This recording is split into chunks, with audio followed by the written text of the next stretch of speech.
வணக்கம். ஆத்ம நமஸ்காரம். வாழ்க மனித நேயம், வளர்க மனித சமுதாயம். இந்த பூமி பந்து முழுவதும் சித்த வித்தியார்த்திகளை கொண்டு நிரப்புவோமாக. ஏன் இந்த வார்த்தையை நான் ஒவ்வொரு வீடியோவிலையும் பயன்படுத்திக்கிட்டு வர்றேன் அப்படின்னா, சித்த வித்தியார்த்தின்னு சொல்லக்கூடியவன் அனுபவக்காரன். அவன் மந்திரங்களை ஜபிக்கக்கூடியவன் கிடையாது, பஜனை பாடுறவன் கிடையாது. அதை தாண்டி பெருசாக தத்துவங்களை விவரிச்சுக்கிட்டு இருக்கிறவனும் கிடையாது. முழுக்க முழுக்க இவன் ஒரு அனுபவக்காரன். ஒரு சம்பவம், நம்ம கண்டதேவியில் விழா எடுக்கும்போது சித்த வித்தைனா என்னன்னே தெரியாது, சித்த வித்தியார்த்தினா என்னன்னே தெரியாது, சித்த வேதம் புக்குன்னா என்னன்னே தெரியாது. அப்படிப்பட்ட ஒரு பையனை ஒரு ஃபேனரை நான் கட்ட விட்டுருந்தேன். சாமி படம் உள்ள ஒரு ஃபேனரை 3 பக்கத்தை கட்டி முடிச்சுட்டான்.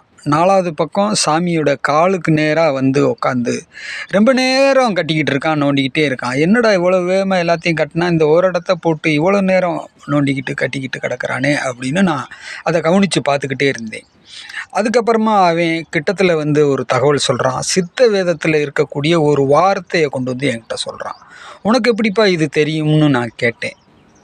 அவன் சொல்கிறான், என் காதில் அந்த சவுண்டு ஒலிச்சது, இப்போ அந்த இடத்துல நான் உட்காந்து கட்டிக்கிட்டு இருக்கும்போது இந்த வார்த்தை என் காதில் ஒலிச்சது அப்படின்னு சொல்கிறான். இப்போ இந்த வார்த்தையை நான் உலகத்தில் இருக்கிற அத்தனை மக்கள்கிட்டையும் கொண்டு போய் சேர்த்து அத்தனை பேரையும் நம்ப வைக்க முடியுமான்னா முடியவே முடியாது.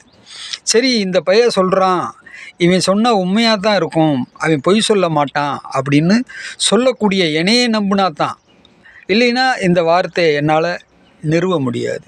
அப்போ அனுபவம்ன்றது இருக்குது பாருங்க, அது இந்த உலகத்தில் எவராலையும் அகற்ற முடியாதது. உதாரணத்துக்கு நம்ம பழனி மலையில் இருக்கக்கூடிய அந்த முருகன் சிலையை செய்தவரே வந்து நின்று, நீங்கள் நினைக்கிற மாதிரி அந்த மாதிரியான மூலிகையிலாம் நான் செய்யலை, சாதாரணமாக ஒரு கல்லில் தான் செஞ்சேன்னு அவர் சொன்னால் கூட, அந்த மூலிகையால் நோய் தீர்த்தவன் இருக்கிறான் பாருங்க, அவன் என்ன சொல்லுவான் தெரியுமா?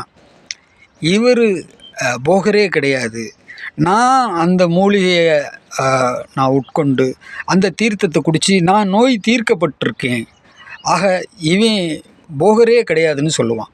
ஆக அனுபவங்களை வந்து எவராலும் உடைக்க முடியாது. அதனால தான் சுவாமி சிவானந்த பரமஹம்சர் வந்து இந்த பயிற்சியை அனுபவமாக கொடுத்துருக்கிறார். ஒவ்வொரு மனிதனுக்குள்ளேயும் அனுபவமாக இது பரவும் போது காலத்தால் வெல்ல முடியாத மிகப்பெரிய வஜ்ராயுதமாக மாறும்ன்றது தான் சாமியினுடைய சூட்சம கணக்கு. இது அனைவரும் புரிஞ்சுக்கிறணும். ஆத்ம நமஸ்காரம்.